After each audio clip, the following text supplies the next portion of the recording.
Okay, today is Tuesday, July 25th, and a new blog post just went live, and we're about to read through it for the very first time here. Let's see what they got and if it's worth sharing. After the Dragon Cycle. Hi! Indigo here. I'm the narrative lead on Guild Wars 2 Secrets of the Obscure. Indigo also is a very good Mesmer player, chat. Back when I did that video where I got to raid with the people at ArenaNet, Indigo was like 90% of the raid's damage. One member in a team of passionate developers. Before Secrets of the Obscure drops in just a few weeks, I'd love to walk you through some of the questions we tackled as we started carving a new path for Tyria. Disclaimer. We're going to stay pretty high level here, but be mindful of some minor teasers ahead and major spoilers for previous expansions. As we wrapped up on Guild Wars 2 EOD and our 10-year saga of the Dragon Cycle came to an end, we found ourselves at a critical point in the story of GW2.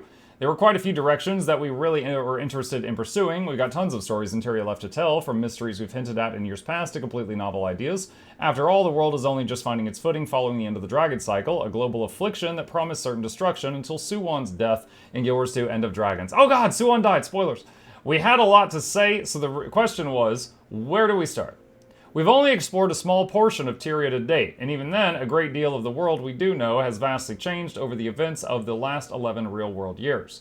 We want to dig into that more focused, self-contained stories, and we hope to bring each of these into the limelight as we see Tyria react and unravel to a future without chaos. Well, without dragon-centric chaos. But before we slow down and explore modern Tyria, we opted for something a little more mysterious to mark the beginning of the new arc. On that note about we've only explored a small portion of Tyria to date, yeah, there's a map that someone made that is based on like the books and the novels and stuff like that that shows like the world of Tyria, and the game map, like basically the everything we have access to here in the game.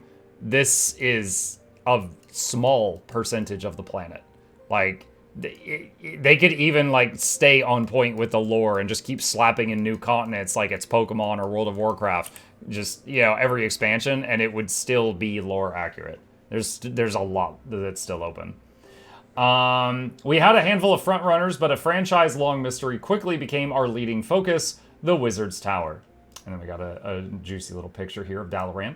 The Wizard's Tower and its creator, some of Tyria's best-kept secrets. Dating back to the original Guild Wars, it's taken up residence on the Tyrian horizon since the beginning. All Tyrian knew that it was supposedly owned by a wizard named Isgarin. Yeah, I totally knew that. Although he's never been physically seen, and that a few individuals have tried to breach its walls, looking at you, Galrath. During the Guild Wars 2 era, it rested above the hamlet of Garenhof until we plucked it out of the sky in the June 27th update. But not its shadow. Its shadow is still over the water, which is kind of funny.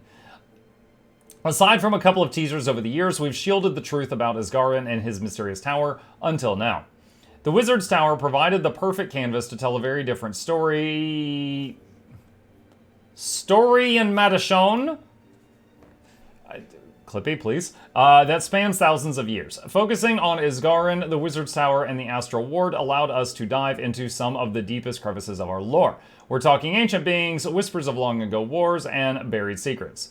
We'll be finding an entirely new faction until only subtly teased in content in the past. It's a story that lit a flame under the development team, too. Over the years, almost every team wanted to utilize the Wizard's Tower, from raids and fractals to story, but no single idea landed where we wanted to take it. Giving the Wizard's Tower an entire expansion felt like the best way to honor what is now a multi-game mystery. With the Dragon story bookmarked at Orien's temporary departure, the team was eager to let off some steam and work on something a little wild. The Wizard's Tower was just as exciting to us as it has been for the community to speculate for all these years. When we managed to wiggle it into just about every pitch we had for the 4th expansion, we knew we had our topic. The Commander's Journey. That's me! Given the Guild Wars 2 Secrets of the Obscure is going to be something of a fresh start for us as a narrative, I worked with Matthew Medina, the expansion's narrative design lead, to send the Commander on a journey absent their usual comrades. We thought that this would make the story as exciting and bewildering to the Commander as a character as it would be for the player. At the top of the story, a mission goes awry and we're pulled into unexpected territory, physically and intellectually, by isolating the Commander from their support group, and thus their typical problem-solving catalysts. We're able to completely immerse the player character in this darker, much more mystical facet of Tyria as the Astral Ward battles against the threat of the Cryptis. So I'm reading that, I'm guessing that we're not going to have, like, Timey and Bram and Marjorie and Casimir and all the others there for this one, which I'm totally fine with. Everyone knows my opinion of Bram, but I don't have any problem with any of the others. But it is true that most of our recent problems have been, Timey going, Eureka! If I pull on this ley line, the two dragons appear right here and smash into each other, and stuff like that. So, I don't know, it feels kind of nice to have a story where, Timey or Aurene isn't just, like, instantly the answer. Personal opinion. More than that, the world state of Tyria is in such a critical turning point. With the threat of the Elder Dragons calmed in our Prismatic Utility Knife, Aurene, Prismatic Utility Knife, taking a good old nap somewhere secluded. All of our friends are busy with their lives now, and some of them are playing crucial roles in rebuilding the world. Casimir and Jory, recently engaged, have established positions in the Crichton political system. Krisha and Ritlock are facing the Con-Ur election, and heck, they've even got a lot to cope with following the Icebrood saga. Timey is burrowed in June's lab, solving every crisis she possibly can with our Canthan inventors. Goric and is she still dying? Like, to be clear, I'm not a Timey hater. I don't want Timey to die. But she's been dying for like 6 or 7 years. Like, is she... I don't know what's going on with that. Like, she even specifically said the last time I heard her talk about it that she was no longer in remission, that it was flaring back up. And that was like when Aurene died. And then, before she got better.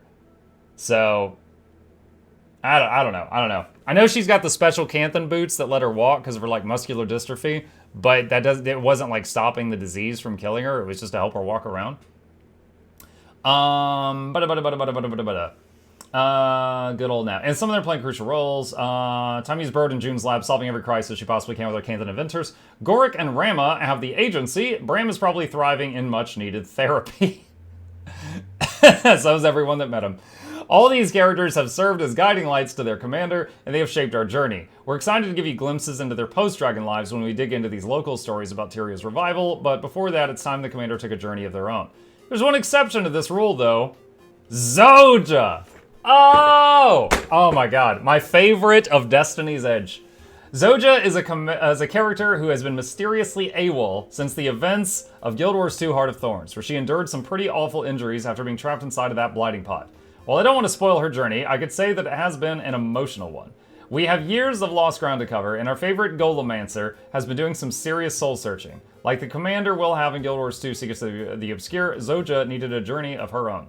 I'll keep that story under my hat for now. Getting to explore the depths of Zoja's self-discovery was a delight. In the middle of our fight against the Cryptis, we're going to have some incredibly tender and vulnerable moments with our Asuran ally. Oh my gosh. So, a couple things there. One, that means Felicia Day is back. That means Guild Wars 2 is able to afford her again. Unless they changed voice actor. I hope they don't. Now that I say that, they changed Canuck's voice actor. And, hey, Matt Mercer, you're great, all right? You are awesome. I love all your work. You're a good Canuck. With love in my soul, I say the first Canuck. That was my guy. That was my guy. It was the first Canuck for me. Yeah, so I'm not sure what's going on with Zoja. I've said this skit before. I want to see Zoja walk back in, like dusty and haggard, and we're like, where have you been? And then her golem walks in behind her. What was his name? Like Bubbles or Squeaky Clean or Mr. Clean or something like that? Her golem walks in behind her, and it's carrying Blish. And she's like, sorry I'm late. And she's pulling brand out of her hair, and she's like, I had to take care of something. Guild Wars 2, please. Please. Please. I just gave you a plot point that would tie up so many loose threads in a way that people would love it. They would love it. Please do this. Oh, man. Okay. All right. Moving on. Yeah, hashtag save Blish. Yes. This story is hashtag not my Blish. All right. The Cryptis. Ooga booga booga. And then we got a picture of your mom. All right. The Cryptis are one of the meatier enemies we have fought to date. Finding a new enemy force that touched on past lore was also fresh and exciting to long-term players was a significant goal of our chat. And a very interesting challenge from a world-building experience. Creatures of the Demon Realm, it's been a hot minute since we faced off against foes from across the mist. With the exception of a few Cryptis that wriggle their way through Tyria's back door, and whoa, PG stream. In the past, we haven't spent a lot of time with these guys before. They're fleshy, they're horrifying, and they're eager to take us out. But they're not necessarily a world-ending threat per se, as menacing as they are. We just got done with the Elder Dragons after all. As you dive into GW2 Soto and fight back against the Cryptis, you'll unravel a much more personal rivalry between some of our key players. One that has lasted for over a millennium. Better yet, after we've completed the first leg of the story high above the cloud cover of Tyria, we're going to continue this journey in a much more curious environment. Tyria continued. Soto will set the pace as Tyria looks to the future. There are whole facets of the world that we've yet to explore, much like the Wizard's Tower and the fractured archipelago. It means a chain of islands that we'll be ascending to in just a few weeks. Beyond that, Tyria has a lot of healing to do. The Sylvari needed to recover from the events of GW2 Heart of Thorns. The Char and Norn are on the mend following Icebird Saga. Cantha has been revealed to the world. Heck, the Pact needs a new purpose. I mean, they could retire. And we're about to meet the Astral Ward. Tyria's at a turning point. But before Tyria could truly heal, we're going to take you on a cosmic journey from one player who spent thousands of hours digging into GW2 and GW2 to our community. We're excited to open a new door. We'll see you in game. Indigo. And that is it for the blog post. And as always, I'll have a link to this down below if you want to reread any of this. But yeah, very, very cool. So Wizard's Tower. Wizard's Tower was, most of the guesswork about that was before my time. So I'm learning a lot, just like many of you with this. Like Isgarin and Gandalf, whatever that other guy's name was, right there. Like I don't know them. That's new to me. All this stuff about the Commander's Journey and Zoja, this is stuff I know a lot about, so I'm very interested to see where that goes. And the Cryptis. The Cryptis are mostly a new enemy for me. I've only heard of them a little bit, so I'm learning a lot about that as well. But yeah, very cool, and I'll see you in the next video.